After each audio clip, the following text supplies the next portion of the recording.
오늘 우리에게 주신 하나님 말씀 마가복음 5장 1절로 8절 말씀입니다. 마가복음 5장 1절에서 8절, 제가 가지고 있는 신약 59페이지에 있습니다. 살아계신 하나님 말씀을 봉독합니다. 예수께서 바다 건너편 거라사인의 지방에 이르러 배에서 나오심에 곧 더러운 귀신 들린 사람이 무덤 사이에서 나와 예수를 만나니라. 그 사람은 무덤 사이에 거처 하는데 이제는 아무도 그를 쇠사슬로도 맬 수 없게 되었으니 이는 여러 번 고랑과 쇠사슬에 매었어도 쇠사슬을 끊고 고랑을 깨뜨렸음이로라. 그리하여 아무도 그를 제어할 힘이 없는지라. 밤낮 무덤 사이에서 산에서나 늘 소리 지르며 돌로 자기의 몸을 해치고 있었더라. 그가 멀리서 예수를 보고 달려와 절하며 큰 소리로 부르짖어 이르되 지극히 높으신 하나님의 아들 예수여, 나와 당신이 무슨 상관이 있나이까? 원하건대 하나님 앞에 맹세하고 나를 괴롭히지 마옵소서 하니, 이는 예수께서 이미 그에게 이르시기를 더러운 귀신아 그 사람에게서 나오라 하셨습니다. 아멘. 로버트 루이스 스티븐슨이 쓴 소설 지킬 박사와 하이드를 아실 겁니다. 많은 사람의 존경을 받는 의사고 과학자인 지킬 박사가 오래 연구를 하고요, 선과 악을 분리하는 약을 발명을 합니다. 개발을 하죠. 하지만 그 약을 복용하고 지킬 박사가 하이드로 변신해서 악한 일을 저지릅니다. 그 이후에 지킬 박사가 어떻게 해서든지 자기 안에 자리 잡고 있는 이 악한 세력 하이드를 억누르려고 노력을 하지만 그 지배력이 점점 강해져요.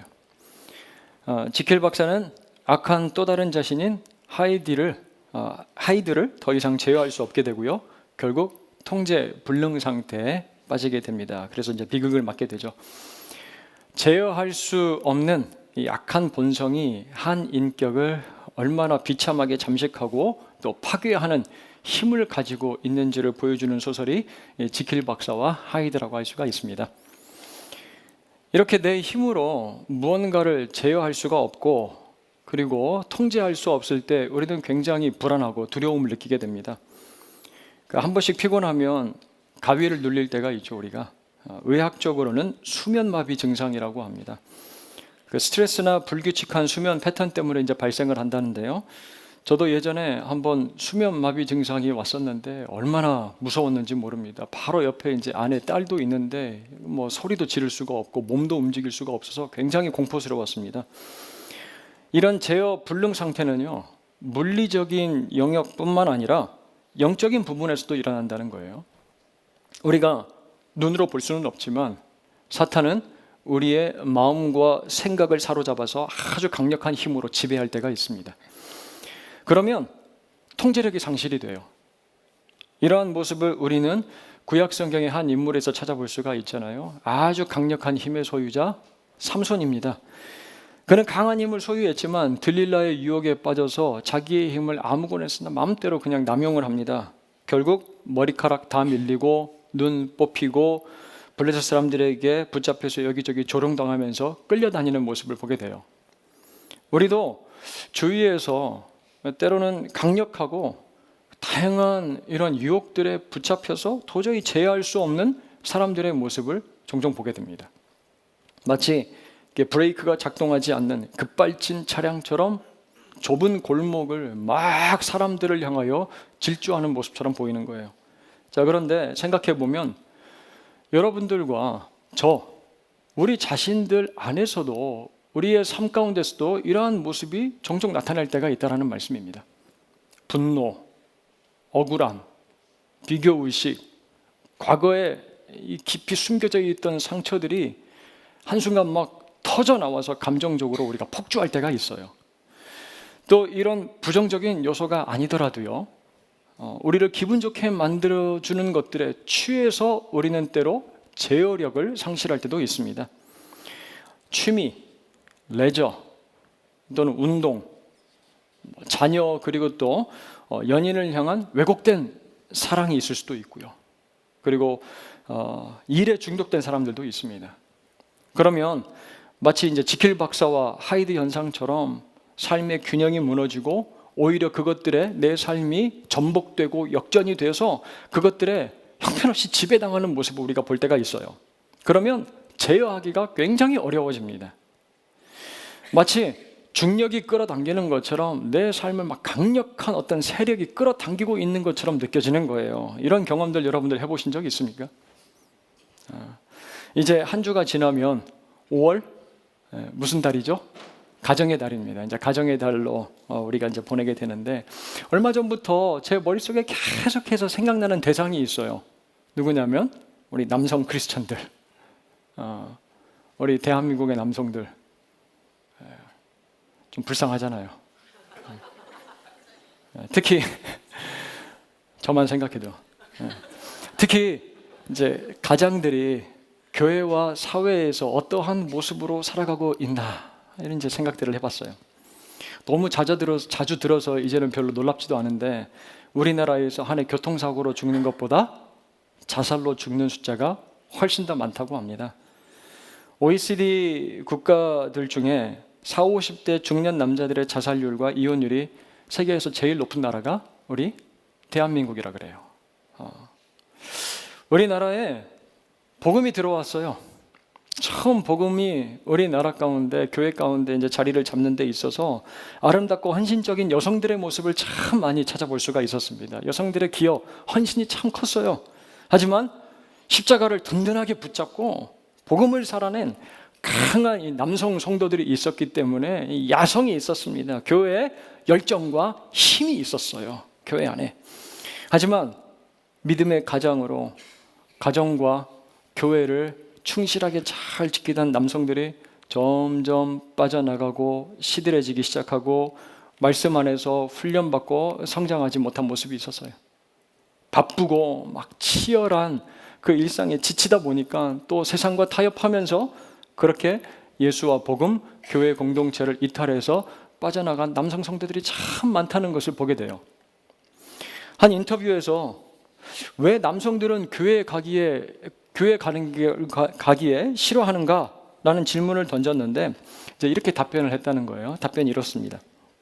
교회는 여성과 나약한 남성들이 예수를 만나기에 편안한 환경이라고 생각합니다.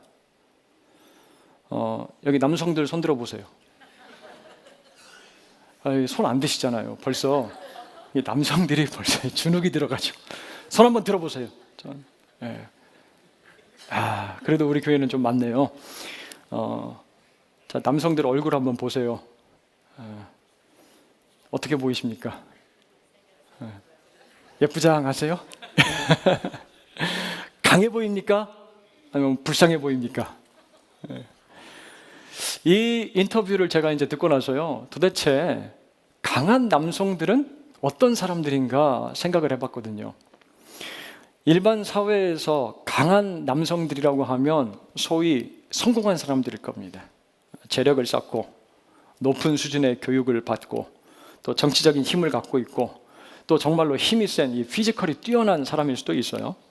그런데 교회가 나약한 남성들의 모임이라면 이러한 조건들을 제대로 갖추고 있지 못한 남성들의 모임이 곧 어디라는 거예요? 교회라는 이야기잖아요.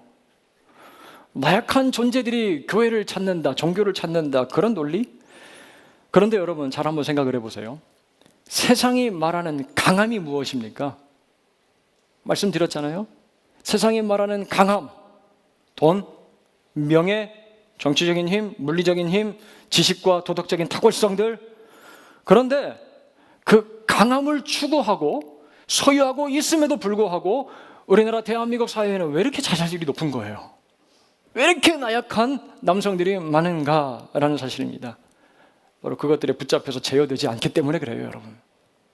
그것에 붙잡혀서 오히려 지배당하고 그것 없이는 삶의 목적과 존재의 이유도 사라져버리기 때문에 그것 없이는 너무나도 나약한 사람들의 모습을 우리가 보게 됩니다. 오늘 말씀에서 우리는 굉장히 강한 사람을 만나게 돼요. 그런데 그 누구도 그 사람을 제어할 수가 없어요. 자, 그런 맥락에서 이 사람의 모습은 우리들의 자화상이 아닐까라는 생각이 들었어요. 오늘을 살아가는 현대인들, 또 교회를 다니고 있지만 명목상 그리스도인, 지킬 박사와 하이드처럼 세상의 다른 강력한 힘에도 붙들려서 그것들에 붙잡혀 살아가고 있는 스스로를 파괴하면서 살아가고 있는 우리 자신들의 모습과 같지 않나라는 생각이 드는 거예요. 함께 말씀을 통해 그러한 우리를 제어하는 능력이 누구에게 있는지를 발견하며 하나님께서 주시는 은혜를 함께 나누려고 합니다. 지난주 예수님 제자들 바다 이제 건너편으로 항해를 하면서 무엇을 만나죠? 광풍을 만납니다. 광풍을 만나요. 하지만 복음의 씨를 싣고 가는 그 배는 결코 침몰하지 않습니다. 하나님 나라의 성장 그리고 아름답게 아름드린 나무를 가지를 뻗어내는 것 멈추지 않아요. 오늘 1절과 같이 예수님과 제자들 이제 목적지인 바다 건너편에 이제 잘 도착을 했다라고 합니다. 그곳을 어디라고 부르고 있냐면 거라사인의 지방이라 그래요. 이곳에 거주하는 사람들은 거의가 헬라계 사람들, 즉 이방인들입니다. 이방인들이 살고 있는 지역이었어요. 아직까지 예수와 복음, 하나님 나라에 대해서 들어보지 못한 사람들이 살아가는 땅. 또 이곳은 유대인들이 바라보기에 척박한 땅일 거예요.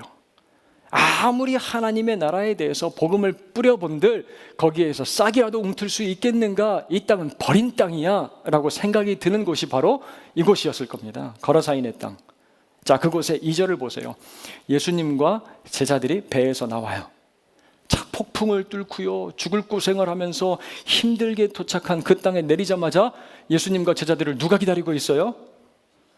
제가 예전에 아프리카 세네갈에 단기 선교를 다녀왔는데 미국에서 브뤼셀 이제 벨기에를 경유를 해서 거기서 이제 다카르까지 이제 가는 그런 여정이었습니다. 총 이제 비행기만 타고 간 시간이 15시간이었고 다카르에서 내륙으로 들어가서 4개 이제 부락을 방문하면서 여름 성경학교를 이제 인도하는 사역이었는데 총 이동 시간만 한 20시간이 됐던 것 같아요. 참 힘들더라고요, 처음엔. 그렇게 숙소에서 이제 떠나서 사역지로 비포장도를 향하여 막 달려가고 있는데 저기 마을에 작은 한 동네가 보이고 마을이 보이기 시작하고 우리 이제 승합차 에어컨도 없어요. 그래가지고 그 뜨거운 날 에어컨도 없는 승합차를 막 비집게 이제 다 옹기종기 타고 가고 있는데 먼지를 일으키면서 가고 있는데 갑자기 마을에서 아이들이 뛰어나와서 박수를 치면서 춤을 추고 저희들을 향하여서 막 소리를 지르면서 저희들을 환영해 주는 거예요. 야, 막 마음이 갑자기 뭉클해지는 거예요. 그리고 닭을 잡아서 이제 맛있게 요리를 했다고 식사를 대접하는데 자기들이 이제 다 손으로 먹지만 귀한 손님들이 왔으니까 우리들은 이제 숟가락으로 먹으라고 해서 이 케찹 양철통 같은 데다가 숟가락을 담아서 주더라고요. 근데 그 안에 이제 물이 담겨져 있어요. 그래서 물에다 이렇게 씻어가지고 먹으라고 아마 물을 넣어놨는데 제가 잠깐 실수였던 것 같아요. 살짝 그 통 안을 봤어요. 근데 그 통 안에 담겨있는 물이 새카만 꾸정물이에요. 야, 그냥 나도 손으로 먹을까? 근데 그거 숟가락 주는데 어떻게 사용을 또 안 해요? 얼른 받자마자 이렇게 막 딱. 그래서 제가 그 숟가락 사용해서 맛있게 먹었습니다. 맛있게 먹었어요. 몸은 힘들고 처음 먹어보는 음식에다가 밥에는 또 모래가 막 섞여 있어서 안에서 지글지글 막 끓어요. 그런데 환영해주는 그 아이들, 그 동네 사람들 때문에 힘이 들지 않았어요. 먹다 보니까 그 닭고기도 맛있더라고요. 그래서 잘 먹었어요. 선교사 체질인지. 그런데 예수님 제자들과 배에서 나올 때 2절 가서 보니까 곧 도착하자마자예요. 바로 그들을 만나기 위해서 나온 사람이 누구입니까? 환영팀이에요? 아니면 막 꽃 목걸이를 만들어서 걸어주고 군악대가 연주라도 하나요? 아니에요. 미친 광풍을 뚫고 죽을 고생을 하면서 도착한 이 거라사인의 땅, 처음 만나는 사람이 누구라고 소개를 하고 있냐면 더러운 귀신 들린 사람. 영어 ESV 성경을 가서 보니까 A man with an unclean spirit라고 되어 있어요. 더러운 영에 사로잡힌 사람. 이 장면에서요, 다시 한번 우리들에게 들려주는 메시지가 있다고 생각이 들어요. 복음의 씨를 뿌리고 하나님의 나라가 성장하고 선포되고 확장되는 일, 그 항해는 결코 침몰하지 않아요. 그런데 무엇을 만날 수는 있어요? 풍랑을 만날 수는 있다는 말씀이에요. 거친 광풍이 찾아옵니다. 갈릴리 바다에서 만난 이 광풍을 어디에서도 지금 또 만나고 있어요? 육지에서도 만나요. 육지에서도. 바로 더러운 귀신 들린 사람. 마치 새로운 땅에 도착한 선교사님, 그를 향하여 경계하고 틈을 보이면 독화살을 쏘려고 경계하고 있는 원주민처럼 보여요. 왜 이곳에 왔어? 이곳은 우리들 땅이야. 여기 못 들어가. 들어오지 마. 입구를 탁 가로막고 있는 경비원처럼 보여요. 자, 그런데 제 눈엔 이 거라사인, 이 거라사 땅의 대표자로 보였어, 이 사람이. 날 쓰러뜨리지 못하면 너희들 절대로 못 들어가. 한 걸음도 못 들어가. 나 하나 감당 못하면서 이 땅에 들어와서 무슨 하나님의 나라를 세운다고 도전하는 것처럼 보였습니다. 그런데 이 사람이요, 웬만한 사람은 당해낼 수 없는 괴력을 가지고 있는 굉장한 힘의 소유자예요. 4절 가서 보니까 여러 번 고랑과 쇠사슬에 매었어도 쇠사슬을 끊고 고랑을 깨뜨렸음이로라. 그리하여 아무도 그를 제어할 힘이 없는지라. 무시무시한 힘을 가지고 있어서 그 누구도 이 사람을 통제하고 제어할 수 없다라고 이야기를 하는 거예요. 이번 주 이제 말씀을 제가 본문을 정하고 한 주간 계속해서 이 단어가 머릿속에 떠오르는 거예요. 제어. 제어. 그래서 저 자신에게도 물어봤습니다. 그 누구도 제어할 수 없는 그러한 부분이 내 안에도 자리 잡고 있는 것 아닌가? 혹시라도 그 누구도 제어할 수 없는 부분이 있다면 그것이 무엇인가? 제 자신에게 이제 정직하게 질문을 해봤습니다. 우리 각자에게도 그 누구도 제어할 수 없는 부분들이 분명히 마음 그리고 영혼 어딘가에 웅크리고 있을 거예요. 주위에서 이렇게 이야기하잖아요. 저 사람 한번 눈 돌아가면 그냥 놔둬. 그냥 가만히 놔둬야 돼. 저걸 누가 말려? 그렇게 얘기하잖아요. 여러분, 그 영역을, 그 부분을 사탄은 귀신같이 알아요. 사탄이 귀신이니까 얼마나 잘 알겠어요. 귀신같이 알아서 그 부분을 교묘하게 이용을 합니다. 분별력을 흐리게 만들어서 죄를 짓게 만들고, 내 자존심 건드리면 화를 참지 못하고 분노를 막 표출해내고요. 내 재산을 털어서 투자한 주식이 오를까 내릴까 모든 생각이 거기에만 막 다 집중이 되어 있고요. 소비 욕구 때문에 필요 없는 것들 인터넷 장바구니에다 잔뜩 담아놓고 나도 모르게 막 결제하고 있어요. 자신의 외모에 컴플렉스를 가지고 있어서 성형에 중독된 이들도 있고, 성적인 쾌락 가운데 빠지기도 하고, 약물에 손을 대기도 하고. 제가 유학할 때 카지노 도박에 빠져가지고요, 한 청년이 자기가 전공하는 악기를 팔아버리고 그걸로 이제 도박 비용으로 탕진하고 결국 자살한 사건이 있었습니다. 그렇게 건실했던 청년이 한순간에 나락으로 떨어지더라고. 내가 즐기는 취미, 운동, 그리고 무언가를 내가 성취하겠다라는 가장 강력한 욕구, 이 모든 것들이 우리 안에 이 자리를 아주 강하게 뿌리내리고 잡으면요, 그것을 도구 삼아 사탄은 우리를 지배하려고 합니다. 우리를 지배하려고 그래요. 아무리 채워도 채워지지 않는 것들에 의하여 중독되게 합니다. 그렇게 사람들은 잠식당하고 그 누구도 제어하지 못하는 상태 가운데 빠져드는 거예요. 얼마 전 한 목사님이 간증 프로그램에 나와서 이런 이야기를 하시는 거예요. 자신은 굉장히 심각한 인정 욕구에 빠져 살았다라고 그렇게 이야기해요. 무엇이든지 자기가 하는 일 잘 돼야 된다라는 그 이제 강한 강박에 시달렸다라고 말씀을 하는 거예요. 사소한 실수도 누군가에게 혹시라도 비난거리가 될까봐, 그렇게 좋아하는 목회를 그것 때문에 하지 못하게 될까봐 늘 마음 가운데 불안함을 가지고 살았다라고 그렇게 이야기를 합니다. 저도 한번 생각을 해보니까 그런 부담감이 마음 가운데 있는 거예요. 뭔가를 잘해야 되는데, 성공적이어야 되는데, 막 떨쳐내고 싶고 자유하고 싶은데 사탄이 교묘하게 제 내면 가운데서 그거 가지고 조정하는 모습을 제가 경험하게 된다는 거예요. 여러분들도 한번 정직하게 물어보세요. 제어할 수 없는 힘이 내 자신을 붙들고 막 휘두르고 있는 그러한 모습이 혹시 있진 않은지, 내 안에 역사하는 힘이 무엇인지. 그런데 그 사람이 어디에서 튀어나왔다고요? 그 사람이 어디에서 나오면 무덤 사이에서 나와요. 무덤 사이에서. 5절 가서 보니까 그가 살아가는 모습이 어떤지 알 수 있어요. 5절 보세요. 밤낮 무덤 사이에서나 산에서나 늘 소리 지르며 돌로 자기의 몸을 해치고 있더라 라고 합니다. 참 재밌었어요. 계속 소리를 지르면서 돌아다닌다는 거예요. 살아가는 특징이 소리를 지르고 몸을 해쳐요. 자, 소리를 지른다는 이 크라조는 비명 지르다, 통곡하다, 고통 가운데 막 비명을 지르는 그 소리예요. 그리고 자기의 몸을 해친다라는 단어 카타콥토도 자르다, 통곡하다라는 의미입니다. 이 두 가지 단어를 봤을 때요, 더러운 귀신에 붙잡힌 사람에게서 우리가 찾아볼 수 있는 공통적인 모습이 있어요. 바로 고통으로 신음하고 자기 자신을 파괴시키는 모습이에요. 고통으로 신음하며 자기를 파괴하는 모습.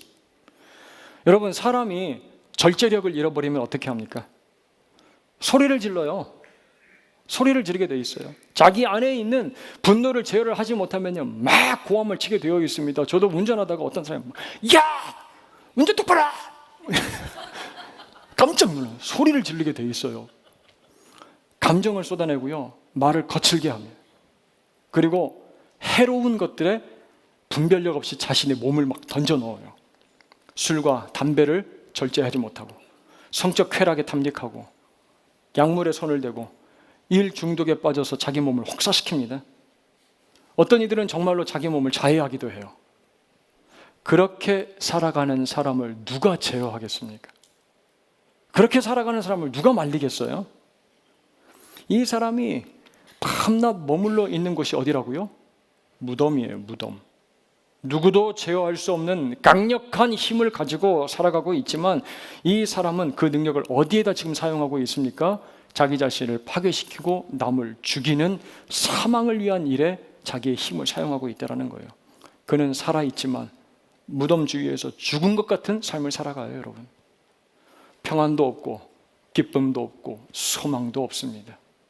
힘은 있지만요, 그 안에 내면의 깊은 신음, 또 입으로 막 터져나오는 부르짖음, 그 고통이 그를 막 확 억누르고 있는 거예요. 채우고 있습니다, 그를. 거라사인의 땅, 아직 복음의 씨앗이 뿌려지지 않았고 하나님의 나라, 성령의 통치가 나타나지 않아요. 다스림을 받지 못하는 사람들, 이러한 다양한 것들에 사로잡혀서 살아가고 있어요. 그들을 대표하는 것처럼 예수님이 도착하자마자 누가 튀어나와요? 무덤 사이에서 더러운 귀신에 들린 사람이 튀어나옵니다. 그리고 그를 지배하는 이 강력한 영적인 세력, 그의 이름이 무엇인지 구절을 보세요. 예수님께서 이렇게 물어보십니다. 네 이름이 무엇이냐? 이르되 내 이름은 군대니 우리가 마름이니이다 하고, 이 말을 들었을 때 두려워요. 무섭습니다. 그 누구도 막을 수 없는 이 어두운 영적인 군대의 세력, 막 압도하는 것 같아요. 누가 제어할 수 있겠어요? 속수무책, 그 힘에 압도돼서 막 짜부라질 것 같아요. 내가 너를 죽이겠다! 라고 크게 외치는 이 골리앗의 포효처럼 우리에게 들려오는 거예요. 자, 그런데 여러분 6절 말씀을 보세요. 6절을 보십시다. 그가 멀리서 예수를 보고 달려와 절하며, 7절은 함께 읽습니다.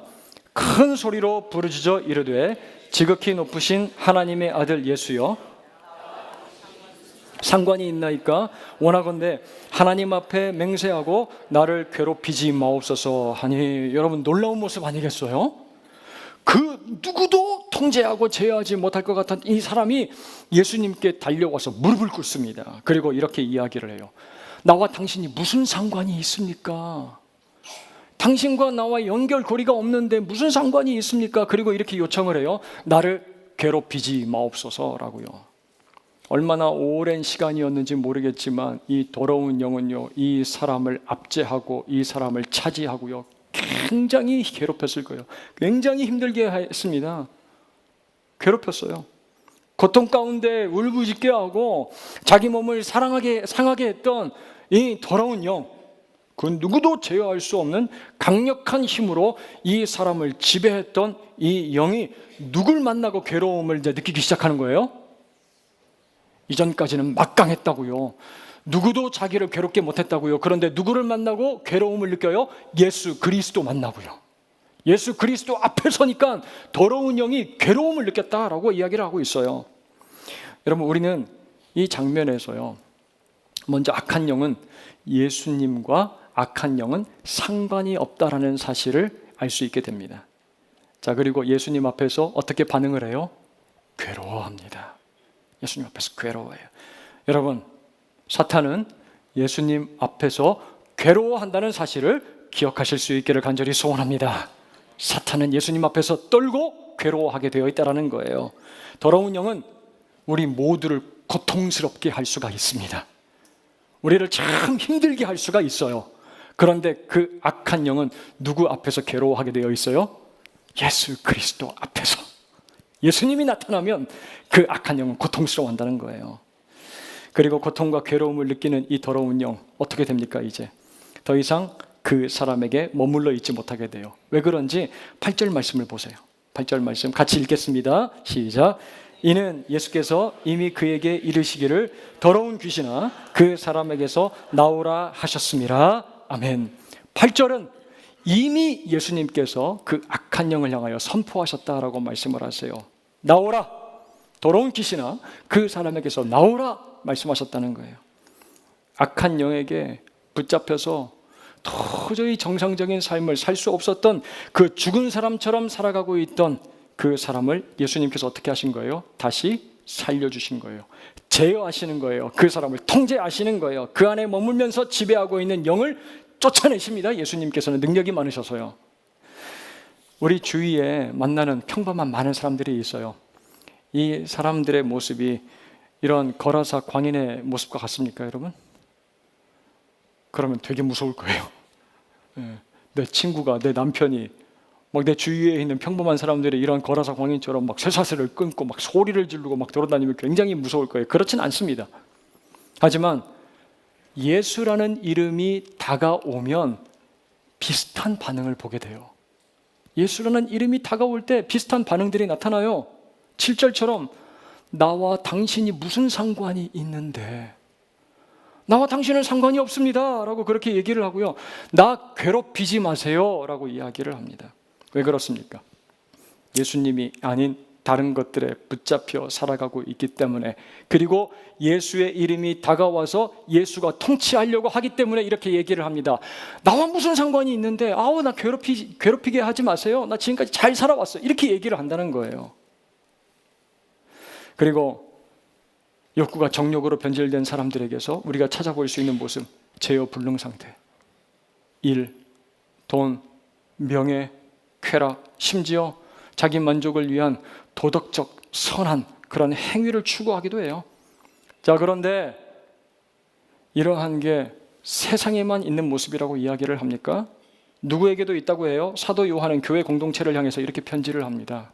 요한일서 2장 15절과 16절 말씀이에요. 충격적이에요. 이 세상이나 세상에 있는 것들을 사랑하지 말라. 누구든지 세상을 사랑하면 아버지의 사랑이 그 안에 있지 아니하나니. 16절은 같이 읽습니다. 이는 세상에 있는 모든 것이 육신의 정욕과 안목의 정욕과 이생의 자랑이니 다 아버지께로부터 온 것이 아니요 세상으로부터 온 것이라. 여러분, 이 말씀이 누구를 향하여 선포된 말씀이라고요? 주어진 말씀? 교회 성도들을 향하여. 교회를 출석하는 교인들 가운데서도요, 때로는 예수와 상관없는 것 같은 그러한 모습이 나타날 때가 있어요. 여러분, 우리도 얼마든지 세상을 사랑하며 안목의 정욕과 육체의 정욕과 이생의 자랑 가운데 붙잡혀 살아갈 수 있다는 말씀이에요. 그러면 제어력을 잃어버립니다. 하지만 그러한 거라사인의 땅, 누가 찾아오시면 질서가 새롭게 잡히고 변화가 됩니까? 예수 그리스도. 예수 그리스도께서 우리의 삶 가운데 찾아오시면 이런 악하고 더러운 것들은 떠나가게 되고 우리의 삶 가운데 질서가 사로잡히고 우리 주님께서 기뻐하시는 하나님의 나라가 이루어진다라는 말씀이에요. 누가 찾아오시면? 예수 그리스도께서 찾아오시면. 여러분, 예수님 만나시기를 바랍니다. 그러면 누구도 제어할 수 없는 더러운 영에 붙들렸던 우리의 삶과 가정과 교회와 나라가 변화된다고 말씀을 하세요. 15절 보세요. 예수께서 이르시되 그 귀신 들렸던 자, 곧 군대 귀신 집혔던 자가 옷을 입고 정신이 온전하여 앉은 것을 보고 두려워하더라. 얼마 전까지 쇠사슬 끊고 쇠고랑 끊고 막 돌아다니면서 소리를 지르고 자기 몸을 해쳤던 사람입니다. 그런데 이 사람이 순한 양처럼 자기의 자리에 딱 앉아있다라고 이야기를 해요. 정신 차린 거예요. 제어가 되고 있습니다, 여러분. 여러분, 우리가 발을 붙이고 살아가고 있는 이 땅 위에 그냥 물리적이고 물질적인 이 땅 말고 영적인 세계가 있음을 여러분들 꼭 기억하셔야 됩니다. 그걸 분명히 인식하면요, 우리의 믿음 생활은 더 이상 피상적이질 않아요. 더 이상 추상적이지도 않습니다. 원리에 그친 수준에서 벗어나게 되어 있는 거예요. 우리의 믿음 생활이. 내 안에 예수를 모시고 이제 하루하루 치열하게 영적 전투를 싸우면서 살아가는 강한 하나님의 그리스도인, 하나님의 자녀로 살아가게 된다는 말씀이에요. 그런 우리들에게 사탄은 이렇게 속삭일 수도 있어요. 그냥 대충 살아가. 그냥 대충. 영적인 영역이 세상에 어디 있다고. 뭐 그런 싸움이 있어. 그러한 신비한 세계는 실제하지 않아. 관심 갖지 말라고 우리를 설득하고 회의할 수도 있어요. 하지만 여러분, 에베소서 6장 12절 말씀, 우리에게 들려주시는 말씀이에요. 같이 한번 읽겠습니다. 시작. 우리의 씨름은 혈과 육을 상대하는 것이 아니요 통치자들과 권세자들과 이 어두움의 세상 주관자들과 하늘에 있는 악의 영들을 상대함이라. 아멘. 우리가 싸우는 싸움은 여러분들 육체의 싸움이 아니라 영적인 싸움이라는 사실을 기억하시길 바랍니다. 우리는 영적인 싸움을 싸우는 하나님의 백성들이에요. 저를 포함해서 우리에게는 분명히 거라사인의 땅, 이러한 더러운 영의 힘이 엄습할 때가 있습니다. 그거 제어하지 못해서 괴롭고 소리를 지르고 내 몸을 파괴시키고 삶이 무너지고 가정이 피폐해지고 상처가 나게 되어 있어요. 그러한 우리를 제어하시고 우리를 회복시키시고 온전케 하시는 분이 누구십니까, 여러분? 예수 그리스도세요. 예수님 만나시기를 바랍니다. 그러면 변화되는 거예요. 그리고 이제 예수님 만나 온전하게 된 사람 어떻게 살아간다고요? 예수님께서 살아가신 삶을 살아갑니다. 복음을 전해요. 마가복음 5장 20절 말씀. 그가 가서 예수께서 자기에게 어떻게 큰 일 행하셨는지를 데가볼리에 전파하니 모든 사람이 놀랍게 여기더라. 복음의 씨를 뿌리고 하나님의 나라를 확장하는 선교적 삶을 살아가는 모습을 우리가 보게 되는 거예요. 우리는 성경 속에서요, 다양한 거라사 땅에 살아가고 있는 사람들을 아주 많이 만나게 됩니다. 우리가 알고 있는 위대한 성경의 인물들인데도 불구하고요, 거라사 그 악한 영이 그의 삶을 엄습하고 지배할 때가 있는 모습을 보게 돼요. 승부욕에 사로잡혀서 형을 속이고 자기 방법으로 인생을 질주하던 그 누구도 제어할 수 없었던 야곱. 두 아들이 무서운 죄를 저질러도요, 하나님보다 그 두 아들을 더 중요하게 여기고 훈계하지 않고 마음껏 그냥 방치해버린 제어할 수 없었던 아버지의 모습, 엘리 제사장. 자기 눈에 아름답게 보이는 한 여인을 자기의 것으로 소유하고자 살인죄까지도 서슴지 않고 저지르고는 그 누구도 제어할 수 없었던 다윗 왕. 갈멜산에서 위대한 승리를 맛보았잖아요.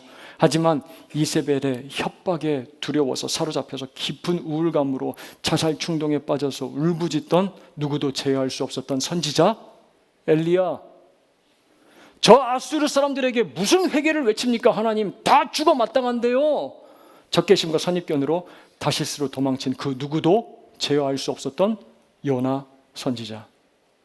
율법을 지키지 않는 그리스도인들은 다 잡아 죽여야 된다. 자기의 종교적 신념 가운데 사로잡혀서 담에색으로 눈썹을 휘날리며 뛰어가고 있던 사도 바울. 교회 공동체에서 인정받고 바나바처럼 나도 높은 곳에 올라가야지 거짓말하고 성령을 속였던 아나니아와 삽비라. 우리는 이렇게 수없이 많은 통제불능의 사람들을 구약 성경에서 가감없이 만나게 돼요. 그런데 그런 남성들이 하나님 앞에 섰을 때 제어당하기 시작해요. 꼬꾸라집니다. 그의 인생이 변화되는 것을 우리가 볼 수가 있어요. 하나님 만날 때. 사랑하는 여러분, 우리의 삶이 더러운 영에 사로잡힌 거라사 사람의 모습입니까? 무엇인가 막 붙잡히기 시작하면 그 누구도 제어할 수 없고 통제할 수 없는 그러한 모습이 우리들 가운데 막 쑥쑥 막 불쑥불쑥 튀어나와요. 그러한 우리를 제어하시고 변화시키는 분이 계십니다. 그분은 바로 예수 그리스도십니다. 오늘 이 자리에서 예수님 만나고 돌아가시길 주님의 이름으로 축복합니다. 예수님 만나세요. 오늘 성령의 인도하심 가운데 우리 모두가 예수님 만나야 되겠습니다. 그래서 누군가 여전히 거라사 땅에 살아가고 있다면 변화되고 온전하게 된 제어되고 있는 우리의 삶을 통하여 그들도 예수 만날 수 있게 되기를 주님의 이름으로 축원합니다. 그러한 복된 인생들을 살아가는 우리 모든 새안의 믿음의 권속들 되길 주님의 이름으로 축원합니다.